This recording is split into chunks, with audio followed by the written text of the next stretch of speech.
Mi hijo me quitó las llaves de mi propia panadería. Me dijo que ya no podía ni sostener una charola sin temblar. Lo que él no sabe es que anoche firmé el traspaso del local a mi nombre real, el que él nunca conoció, y que los 40 clientes más fieles del barrio ya saben dónde encontrarme mañana. Me llamo Consuelo, tengo 63 años, y durante 35 años me levanté a las 3 de la mañana para encender los hornos de La Espiga Dorada, la panadería que fundé con mis propias manos en el corazón de la colonia Reforma, aquí en Guadalajara. Mis dedos conocen la masa mejor que cualquier máquina. Saben exactamente cuánta agua necesita la harina en temporada de lluvias, cuándo el bolillo está a punto de reventar si no le haces la marca a tiempo, y cómo darle a la concha ese crujido que hace que la gente cruce media ciudad solo para comprar una docena. Pero según mi hijo Gerardo, yo ya no sirvo para esto. Me desperté esta mañana como todos los días, antes de que saliera el sol. El cuerpo tiene su propia memoria y el mío lleva 35 años programado para funcionar en la oscuridad. Me puse mis zapatos de suela gruesa, esos que compré hace 8 años y que ya tienen la forma exacta de mis pies. Agarré mi mandil bordado con girasoles que me regaló mi comadre Lupita y caminé hacia la puerta de mi cuarto. Giré la manija. No abrió. La giré de nuevo, con más fuerza. Nada. Estaba trabada desde afuera con algo, un mueble quizás, o una tranca improvisada. Escuché la voz de Gerardo al otro lado, hablando por teléfono en ese tono bajo y conspirador que usa cuando cree que estoy dormida. Ya está, Miriam. La puerta de su cuarto no abre. Hoy no baja a la panadería. Cuando despierte le digo que el doctor recomendó reposo absoluto. Tú ve al local y abre con la copia de la llave que saqué la semana pasada. Pon a los muchachos a trabajar con las recetas del cuaderno que fotocopié. Si alguien pregunta por ella, diles que está delicada del corazón. Miriam, mi nuera. Esa mujer que entró a esta familia hace 7 años con sonrisa de vitrolero y que desde entonces ha ido mordiendo pedazos de mi vida como rata en costal de harina. Primero fue la cuenta del banco. Suegra, mejor ponga a Gerardo de titular para que él le ayude con los depósitos. Luego fue el carro. Suegra, usted ya no debería manejar, le puede dar un mareo. Después fueron los proveedores. Suegra, ya no se moleste en ir al molino. Nosotros nos encargamos. Y ahora, las llaves de mi panadería. Me senté en la orilla de la cama. No temblé de miedo. Temblé de coraje, que es muy distinto. El miedo te encoge, el coraje te estira, te pone los músculos duros y la mente clara como agua de manantial. Respiré hondo. El aire de mi cuarto olía a pan dulce, porque estas paredes llevan décadas absorbiendo ese aroma y ya no lo sueltan ni con pintura nueva. Ese olor me recordó quién soy. Soy la mujer que sacó adelante a 2 hijos sola, cuando mi esposo Tomás murió aplastado por un camión de carga en la carretera a Chapala. Mi hijo Gerardo tenía 9 años y mi hija Rosario tenía 6. No teníamos nada. La panadería era un local vacío con un horno de leña que no servía y una deuda que me quitaba el sueño. Pero yo tenía mis manos y la receta de mi abuela. La receta del pan de muerto que hacía llorar de nostalgia a quien lo probara, con su naranja, su anís y su mantequilla de rancho. Con esa sola receta empecé. Vendía en la banqueta, en canasta, casa por casa. La gente del barrio me fue conociendo, me fue queriendo, me fue comprando. En 5 años ya tenía horno industrial, 3 empleados y una vitrina llena de 40 variedades. En 10 años, La Espiga Dorada era la panadería más famosa de la colonia. En 20 años, surtíamos pan para 3 mercados, 2 cafeterías y todas las fiestas del barrio. Todo eso lo hice yo. Con estas manos que Gerardo dice que tiemblan, miré la puerta cerrada de mi cuarto y tomé una decisión. No iba a gritar, no iba a suplicar, no iba a llorar, como lloran las viejas en las telenovelas. Iba a hacer lo que siempre he hecho cuando la vida me cierra una puerta, buscar la ventana. Y mi ventana, literalmente, daba al techo del patio de servicio. Ese techo de lámina que Gerardo nunca se molestó en arreglar, porque eso no se ve desde la calle. Lo que él no sabe es que hace un año, cuando empecé a notar sus maniobras, le pedí a don Refugio, el herrero del barrio, que me soldara unos escalones discretos en la pared exterior. Le dije que era para subir a tender ropa. Don Refugio no preguntó más. Me cobró 800 pesos y 1 kilo de cuernos de mantequilla cada semana durante un mes. Fue la mejor inversión de mi vida. Abrí la ventana despacio. El aire fresco de la madrugada jalisciense me golpeó la cara con olor a tierra mojada y jacarandas. Me quité los zapatos y los metí en mi bolsa de mandado, esa bolsa de plástico grueso del mercado de San Juan de Dios que llevo a todas partes. Bajé por los escalones de hierro con cuidado, sintiendo el metal frío bajo mis pies descalzos. Mis rodillas crujieron, pero aguantaron. Llegué al patio, me puse los zapatos de nuevo y caminé hacia la puerta trasera del jardín. Antes de salir, me detuve frente al viejo refrigerador descompuesto que Gerardo quiere tirar desde hace años, pero que yo defiendo con uñas y dientes porque tiene valor sentimental. Abrí la puerta oxidada. Adentro, envueltos en una bolsa de tela entre los anaqueles vacíos, estaban los documentos que había preparado durante los últimos 6 meses. Las escrituras originales del local de la panadería a mi nombre. Un contrato de arrendamiento de un nuevo espacio en la calle Independencia, firmado hace 3 semanas. Un estado de cuenta de una caja de ahorro popular donde había depositado, peso a peso, mis ganancias secretas de las últimas 2 décadas. 2.400.000 pesos que Gerardo nunca supo que existían, porque él solo revisaba la cuenta del banco donde yo depositaba lo justo para pagar gastos. También saqué mi cuaderno. No la copia barata que Gerardo fotocopió creyendo que ahí estaban todos mis secretos. Mi cuaderno real, el de pasta dura color vino, con las hojas manchadas de manteca y chocolate, donde tengo escritas las 127 recetas originales de La Espiga Dorada, incluyendo las 20 que nunca le enseñé a nadie. Las recetas que hacen que la gente vuelva, las que Gerardo y Miriam jamás podrán replicar, porque no basta con leer los ingredientes. Hay que sentir la masa, hay que escuchar el horno, hay que tener 35 años de conversación con la levadura. Salí por la puerta del jardín hacia el callejón de atrás. Eran las 4:30 de la mañana. La ciudad todavía dormía, pero yo estaba más despierta que nunca. Caminé 3 cuadras hasta la avenida principal, donde ya me esperaba un taxi que había pedido la noche anterior desde el teléfono de Don Refugio. El taxista era Beto, un muchacho que creció comiendo mis galletas de animalito cuando su mamá lo dejaba en la panadería mientras ella iba a limpiar casas. Ahora tiene 28 años, bigote ralo y un suru destartalado que suena como licuadora, pero es de confianza absoluta. Doña Consuelo, ¿a dónde la llevo? A la calle Independencia, Beto, número 34. Y si alguien te pregunta, no me viste. Usted no existe, doña. Como siempre. El suru avanzó tosiendo por las calles vacías de Guadalajara mientras el cielo empezaba a ponerse rosa por el oriente. Miré por la ventana las fachadas de las casas que conozco de memoria, los árboles que vi crecer, las banquetas donde mis hijos aprendieron a caminar. Sentí un nudo en la garganta, pero lo deshice rápido. No, era momento de nostalgia, era momento de estrategia. Llegamos al número 34 de la calle Independencia. Era un local comercial de esquina, con ventanales amplios y un letrero viejo de una tintorería que había cerrado hace meses. Por fuera no parecía gran cosa, pero yo vi lo que otros no podían ver. Vi la ventilación perfecta para hornos industriales, vi el espacio suficiente para 3 mesas de amasado, vi la esquina donde pondría la vitrina con luz cálida que haría brillar el pan como oro, vi la banqueta ancha donde la gente haría fila sin estorbar el paso. Vi mi nueva panadería. Abrí con mi llave. El local olía a solvente y a piso recién lavado. Hacía 2 semanas que mandé limpiarlo a fondo con dinero de mi caja de ahorro. El piso de mosaico estaba reluciente.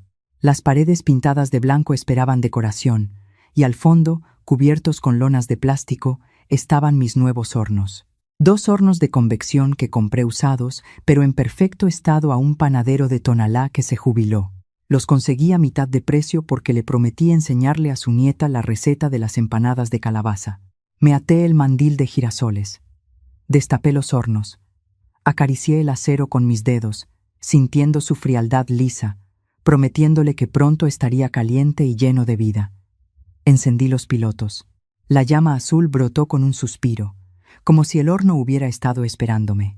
Y entonces me puse a trabajar. Saqué la harina que tenía almacenada en costales. la mantequilla que guardaba en una hielera industrial, los huevos que había comprado la tarde anterior en el mercado de abastos. Mis manos encontraron su ritmo sin que yo tuviera que pensarlo. Harina, agua, sal, levadura, amasar, doblar, girar, golpear. El sonido de la masa contra la mesa de madera era como un corazón latiendo. Era el sonido de mi vida entera resumido en un gesto. A las 6 de la mañana, los primeros bolillos entraron al horno. A las 6:30, el aroma empezó a escaparse por la puerta entreabierta y a colarse por la calle como un mensaje cifrado que solo los verdaderos conocedores podían leer. Y los conocedores aparecieron. Primero fue doña Carmen, la del puesto de jugos de la esquina, que venía caminando con su mandil naranja y se detuvo en seco frente a mi local, olfateando el aire como un perro de caza. «¿Consuelo? ¿Eres tú? Conozco ese olor desde hace 30 años. Nadie más en esta ciudad hace que el bolillo huela así». Luego vino don Aurelio, el carnicero jubilado que camina todas las mañanas por el barrio para que no se le entuman las piernas. Después la maestra Elvira, que va temprano a la escuela primaria y que siempre compra 6 conchas para la sala de maestros. Luego el padre Ignacio, que salía de la parroquia rumbo a la misa de 7. Uno por uno, como si el aroma del pan fuera una señal de humo, mis clientes de toda la vida fueron llegando. «Doña Consuelo, ¿qué hace aquí?» «Abrí panadería nueva». «¿Y la espiga dorada?» «La espiga dorada soy yo, no el local. El local es un cascarón. Lo que ustedes buscan sale de estas manos». Para las 9 de la mañana ya había vendido 200 piezas. No tenía vitrina bonita, ni letrero, ni bolsas con logotipo. Despachaba el pan en servilletas de papel desde una mesa plegable junto a la puerta. Pero la gente no compra envoltura, compra sabor y confianza. Y esas 2 cosas las tengo de sobra. Fue entonces cuando sonó mi teléfono. El teléfono viejo de teclas que compré en una farmacia Guadalajara y que solo tienen este número 5 personas en el mundo. Era Rosario, mi hija menor, la que vive en León y que trabaja como contadora en una fábrica de zapatos. La única de mis hijos que salió con el corazón derecho. «Mamá, Gerardo me llamó histérico. Dice que te escapaste de la casa, que estás desvariando, que quiere llevarte al doctor para que te hagan una evaluación psiquiátrica. Dice que Miriam fue a abrir la panadería y que los clientes están preguntando por ti. ¿Estás bien?» «Estoy mejor que nunca, mi hija. Estoy haciendo pan». «¿Dónde?» «En mi nueva panadería. La que compré yo solita mientras tu hermano pensaba que estaba viendo telenovelas». Se hizo un silencio. Luego escuché algo que me llenó el pecho de calor. Rosario se estaba riendo. Una risa limpia, fuerte, orgullosa. «Ay, mamá, voy para allá. Llego en 3 horas. Trae tus zapatos cómodos, mija. Aquí se trabaja». Colgué y seguí amasando. A las 10 de la mañana llegó Gerardo. Lo vi estacionarse desde la ventana. Traía la camioneta que yo le compré hace 4 años para que repartiera pedidos, pero que él usa para llevar a Miriam al salón de belleza y a sus amigotes al estadio. Se bajó con la cara roja, la camisa mal fajada, y esa expresión de niño descubierto en la travesura que yo conozco desde que tenía 5 años y le robaba monedas a la alcancía de su hermana. Miriam venía atrás, con sus lentes oscuros de marca, tacones altos completamente absurdos para las banquetas rotas de Guadalajara y una carpeta bajo el brazo que seguramente contenía algún papel inventado para asustarme. Gerardo empujó la puerta del local y entró como toro en cristalería. «Mamá, ¿qué diablos estás haciendo aquí? Te estuvimos buscando por toda la colonia». Miriam casi llama a la policía. No dejé de amasar. Tenía las manos hundidas en una bola de masa para cuernos y no pensaba dejarla a medias por el berrinche de mi hijo. «Buenos días, Gerardo. ¿Quieres un café?» «Acabo de poner una olla». «No quiero café. Quiero que dejes esta locura y te vengas a la casa». «Estás enferma, mamá. El doctor dijo que». «¿Cuál doctor?» Lo interrumpí mirándolo a los ojos por primera vez. «El doctor Fuentes, que es amigo de Miriam y que me recetó pastillas para dormir que me dejaban como zombi. ¿Ese doctor?» «Porque ayer fui con la doctora Villaseñor, la internista del Hospital Civil, y me hizo un chequeo completo. Presión 120/80, glucosa normal, corazón fuerte como caballo de rancho. Aquí tengo los resultados». Saqué de mi bolsa de mandado un sobre manila y lo puse sobre la mesa, junto a la harina. Gerardo lo miró pero no lo tocó, como si fuera una víbora. Y también tengo esto, continué, sacando otro documento. Un certificado de competencia mental expedido por un psicólogo certificado por el DIF. Me evaluó la semana pasada. Lucidez perfecta, capacidad cognitiva intacta, ningún signo de deterioro. Por si a alguien se le ocurre la brillante idea de querer internarme o declararme incapaz. Miriam dio un paso atrás. Vi cómo se le movían los ojos detrás de los lentes oscuros, calculando, recalibrando. Ella era la cerebro de la operación. Gerardo solo ponía la cara y los gritos. «Suegra», dijo Miriam con esa voz dulce envenenada que usa para todo, «nadie quiere internarla. Solo estamos preocupados. Usted se fue de la casa sin avisar. Se metió a un local abandonado. Está sola». «No estoy sola». La interrumpí señalando con la barbilla hacia la puerta, donde doña Carmen, don Aurelio y otros 6 clientes observaban la escena como si fuera capítulo de telenovela. «Nunca he estado sola. Ustedes son los que van a estarlo si siguen por ese camino». Gerardo cambió de táctica. Bajó la voz, se acercó a mí y puso su mano sobre mi hombro. Ese gesto que aprendió a usar cuando quiere que le firme algo. «Mamá, mira, entiendo que estés molesta. Quizás nos pasamos un poco con lo de esta mañana, pero la panadería es de la familia. Tú la hiciste, sí, pero ahora yo la administro. Si te sales así, el negocio se cae. Los muchachos no saben qué hacer sin ti. Los clientes se van. Vamos a perder todo». Me limpié las manos en el mandil. Lo miré de frente. Vi en su cara los rasgos de Tomás, mi difunto esposo, pero sin su bondad. Los mismos ojos cafés, pero vacíos de la ternura que hacía que Tomás se levantara a las 3 de la mañana conmigo sin quejarse, que cargara los costales de harina con la espalda rota, que besara mis manos llenas de masa cada noche antes de dormir. «Gerardo, siéntate». Él dudó. No estaba acostumbrado a que yo diera órdenes. En los últimos años se había acostumbrado a darlas él. «Siéntate», repetí con la voz que usaba cuando era niño y rompía algo en la tienda. Se sentó. «La panadería del local viejo es mía. Las escrituras están a mi nombre desde 1991. El equipo industrial lo compré yo. La clientela la construí yo. Las recetas son mías. Tú no administras nada, hijo. Tú cobras en la caja y le das el dinero a tu esposa para que lo gaste en cosas que no necesitan. Eso no es». No terminé. Hace 6 meses empecé a revisar los libros de contabilidad, los que tú llevas en esa computadora que compraste con mi dinero. ¿Sabes qué encontré? Que en los últimos 3 años la panadería factura 80,000 pesos mensuales, pero solo aparecen depositados 30,000 en la cuenta que yo veo. ¿Dónde están los otros 50,000 de cada mes, Gerardo? El silencio fue brutal. Podía escuchar el zumbido del horno y el murmullo de los curiosos en la puerta. Miriam se quitó los lentes oscuros. Sus ojos estaban duros como piedra, pero vi el pánico debajo. «Son gastos operativos, suegra», dijo ella rápidamente. «Mantenimiento, nómina, insumos. Los insumos los pago yo directamente en el molino y en el mercado. Siempre lo he hecho. La nómina la conozco porque yo misma les pago en efectivo a los muchachos cada viernes. Y el mantenimiento lo hace don Refugio por pan y amistad. Así que no me vengan con cuentos. Ese dinero se lo han estado robando durante años. Mi dinero. El que gané con estas manos». Gerardo bajó la cabeza. Miriam apretó la carpeta contra su pecho como un escudo. «Pero no vengo a pelear por eso», continué. Y mi voz se suavizó un grado. «Solo un grado. Vengo a informarles que a partir de hoy la panadería del local viejo queda cerrada». «No puedes hacer eso», saltó Gerardo. «Soy la dueña. Puedo hacer lo que quiera con mi local. Y lo que quiero es cerrarlo. Ya hablé con el abogado. Mañana se pone el candado. Si quieren seguir vendiendo pan, consigan su propio local, sus propios hornos y sus propias recetas, porque las mías me las llevo».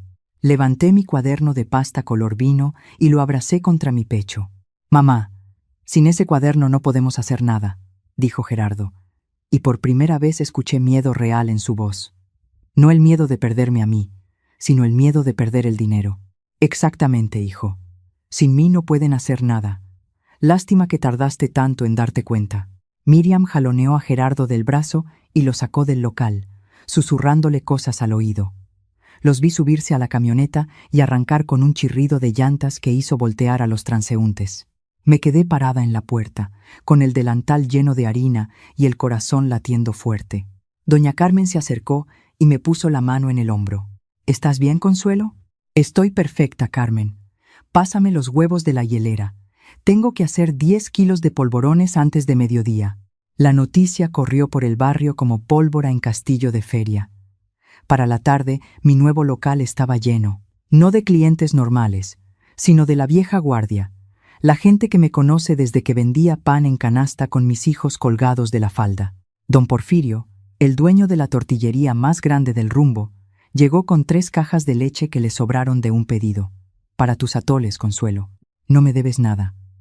La señora Trini, que tiene el puesto de flores en el Mercado Libertad, trajo un ramo de cempasúchiles y lo puso en la entrada, para que huela a bendición. El maestro Cisneros, que da clases de música en la secundaria del barrio, trajo una grabadora vieja y puso un disco de Javier Solís, porque sabe que yo amaso mejor con boleros. Cada persona que entraba traía algo, un comal, una charola, unos moldes. Como si supieran que yo empezaba de nuevo y quisieran asegurarse de que no me faltara nada. No era caridad, era reciprocidad. Durante 35 años, yo les fié pan cuando no tenían dinero. Les regalé rosca de Reyes cada 6 de enero. Les hice pasteles de cumpleaños a precio de costo. Y cuando el terremoto del 85 sacudió la ciudad, abrí la panadería gratis durante una semana para que la colonia comiera. La gente no olvida esas cosas. Gerardo piensa que el mundo se mueve con dinero y contratos. Yo sé que se mueve con pan y confianza. A las 5 de la tarde, mientras sacaba del horno la tercera tanda de conchas perfectas, con su costra crujiente y su interior esponjoso que huele a vainilla y a domingo de infancia, llegó Rosario. Mi hija venía con los ojos brillantes, el pelo recogido en una trenza práctica y unos tenis gastados de tanto caminar por la fábrica. Entró al local, miró los hornos, miró la masa, me miró a mí y empezó a llorar. «Ay, mamá, me vas a matar de orgullo. No llores, que se te sala la masa. Mejor ponte un mandil y ayúdame con las orejas. La gente las está pidiendo y no me doy abasto». Rosario se lavó las manos, se amarró el mandil y se puso a trabajar a mi lado. No tuve que enseñarle nada. Ella aprendió de chiquita, viéndome, tocando, oliendo. Sus manos recordaban los movimientos, aunque llevara años sin hacerlos. Madre e hija, codo con codo, hablando sin hablar, comunicándonos con el ritmo de las manos sobre la harina. ¿Y Gerardo?, preguntó ella después de un rato. Vendrá. Cuando el hambre apriete, vendrá. ¿Y si no viene? Entonces aprenderá de la manera difícil que en esta vida nadie te debe nada, ni siquiera tu madre. Al día siguiente, como le dije al abogado, mandé cerrar el local viejo. Don Refugio soldó una cadena con candado en la puerta principal. Gerardo llegó a las 7 de la mañana con Miriam y se encontró con el local clausurado. Según me contó la vecina de enfrente, Miriam pateó la puerta y se rompió el tacón del zapato. Gerardo llamó a un cerrajero, pero el cerrajero, que es sobrino de don Aurelio, le dijo que sin la autorización de la dueña no podía abrir nada. Pasaron 3 días. 3 días en los que mi nuevo local de la calle Independencia no dejó de crecer. Rosario se quedó conmigo, pidió vacaciones en la fábrica. Juntas pintamos un letrero nuevo con pintura que nos regaló el ferretero del barrio. La espiga de Consuelo. Debajo, en letras más chiquitas. Donde el pan todavía se hace con las manos y el corazón. Los clientes del local viejo fueron migrando uno por uno, siguiendo el aroma como abejas al panal. Algunos llegaban confundidos. Doña Consuelo, fui a la espiga dorada y estaba cerrada.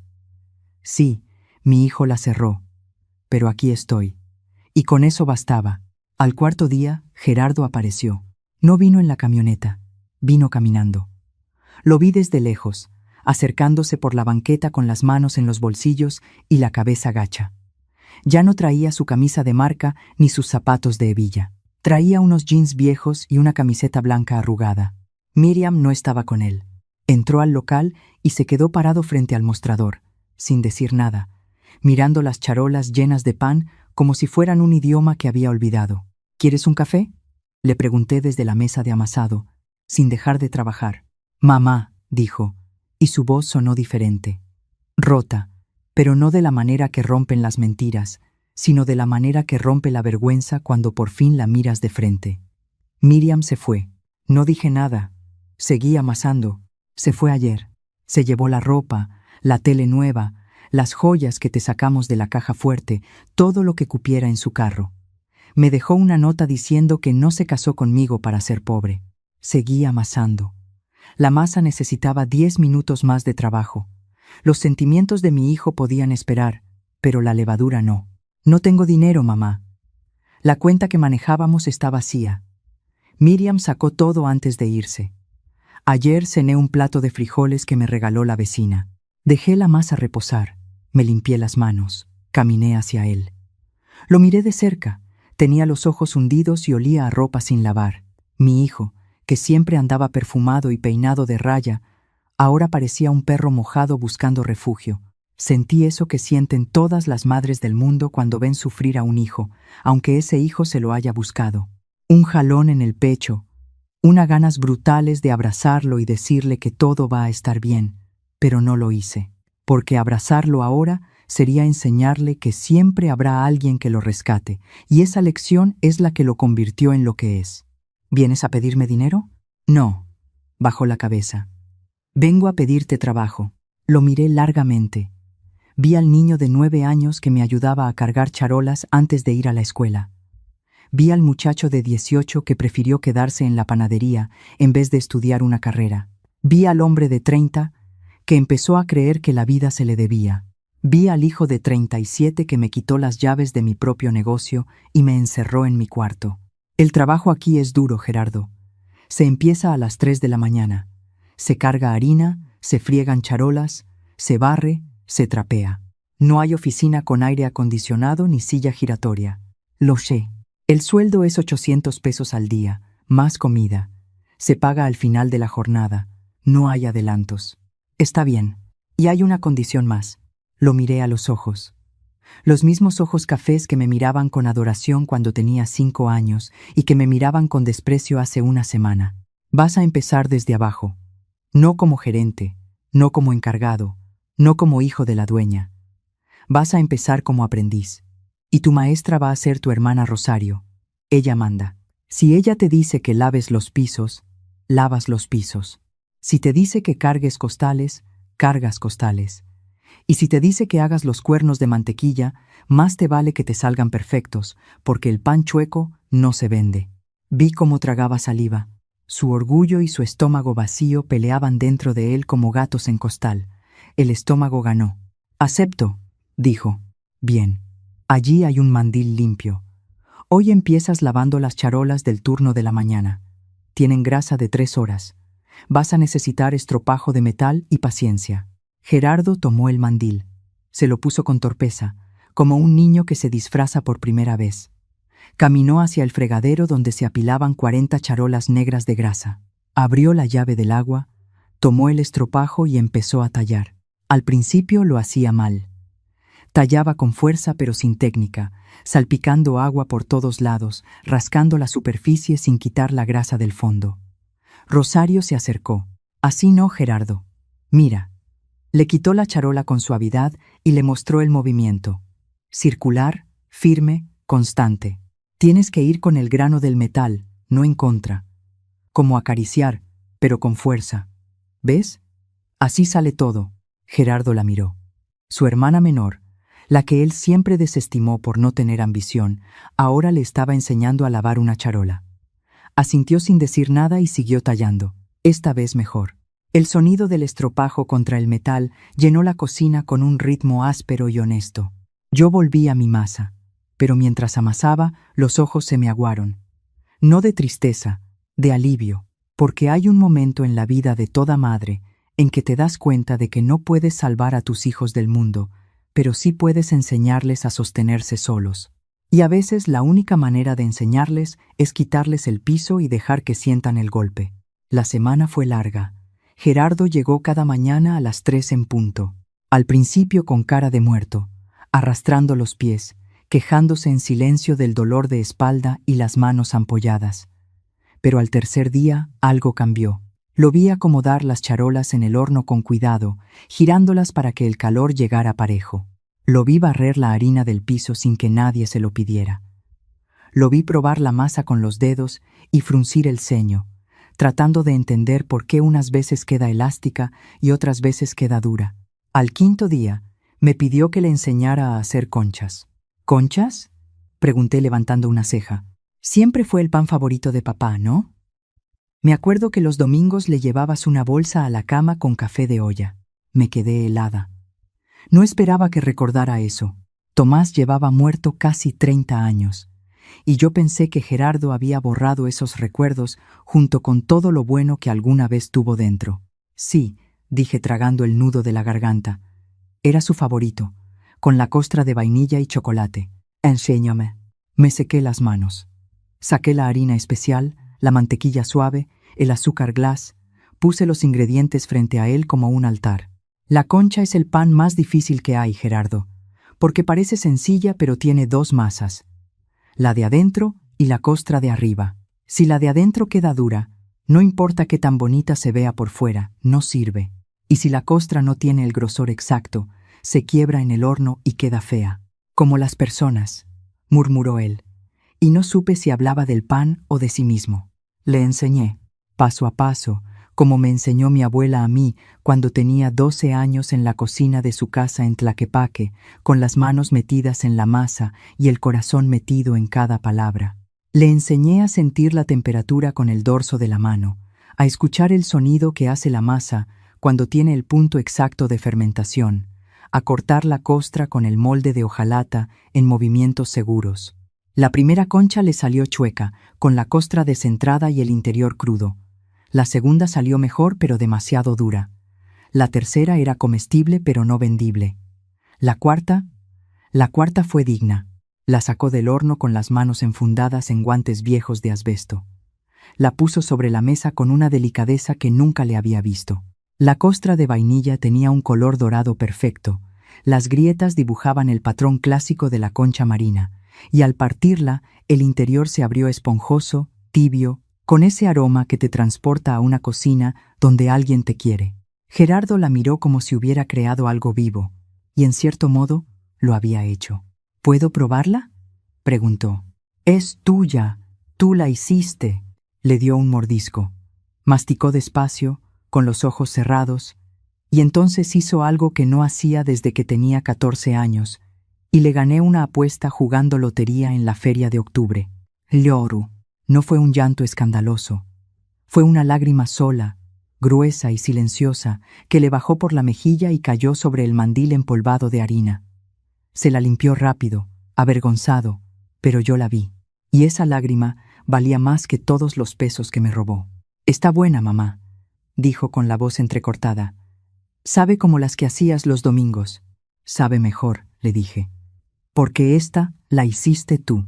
Esa noche, después de cerrar el local y barrer la harina del piso, me quedé sola en la cocina.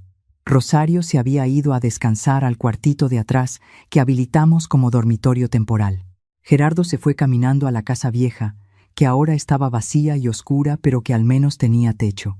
Me serví un atole de guayaba que había sobrado del día, bien caliente, con su espuma rosa arriba. Me senté en el banquito de madera junto al ventanal y miré la calle Independencia. Las farolas pintaban charcos de luz amarilla en la banqueta. Un perro callejero dormía frente a la puerta de la ferretería. Todo estaba tranquilo. Miré mis manos alrededor de la taza caliente. Están viejas, no voy a mentir. Tienen manchas cafés del sol, las venas se marcan como ríos en un mapa, los nudillos están hinchados de tanta artritis que nunca trato. Pero estas manos saben hacer algo que las manos jóvenes y suaves de Miriam nunca supieron. Saben crear algo de la nada, saben tomar harina, agua y fuego, y convertirlos en algo que alimenta el cuerpo y el alma de un barrio entero. Gerardo me quitó las llaves de mi panadería pensando que sin llaves yo no era nada. No entendió que yo no necesito llaves, porque las puertas se me abren solas. No por dinero ni por poder, sino porque durante 35 años le di pan caliente a mi gente cuando nadie más lo hacía. Me terminé el atole. Lavé la taza, la sequé y la puse en su lugar. Apagué las luces del local y subí al cuartito donde tengo un catre y una cobija. Antes de acostarme, abrí mi cuaderno de recetas y escribí una nueva entrada en la última página. No era una receta de pan, era una receta de vida. Ingredientes para empezar de nuevo. Un par de manos que no le tengan miedo al trabajo, una pizca de orgullo bien medida, 2 cucharadas de paciencia, un puño de gente buena y todo el fuego que quepa en el horno del corazón. Mezclar con fe. Hornear a fuego lento. Servir caliente. Rinde para toda la vida. Cerré el cuaderno y apagué la luz. Mañana tengo que levantarme a las 3. Hay pan que hacer, una hija que abrazar y un hijo que seguir enseñando. La masa no espera, y yo tampoco. Tengo 63 años. Mi hijo me dijo que ya no servía. Mi nuera me robó y se fue. Mi panadería vieja está cerrada con candado. Y sin embargo, aquí estoy, en un local prestado por la vida, con los hornos encendidos, la harina lista y el corazón más vivo que nunca. Porque la verdad que solo entienden las mujeres que han amasado su destino con las manos desnudas, es que la edad no te quita la fuerza, te la concentra. Como la masa cuando la dejas reposar, se hace más firme, más elástica, más resistente. Y este pan que estoy horneando ahora, este pan de mi nueva vida, va a ser el mejor que haya hecho jamás. Porque lleva el ingrediente que ningún recetario te enseña, el que solo se consigue después de haberlo perdido todo y haberte encontrado a ti misma entre la harina y el fuego. Lleva libertad. Y la libertad, como el buen pan, sabe mejor cuando la haces con tus propias manos.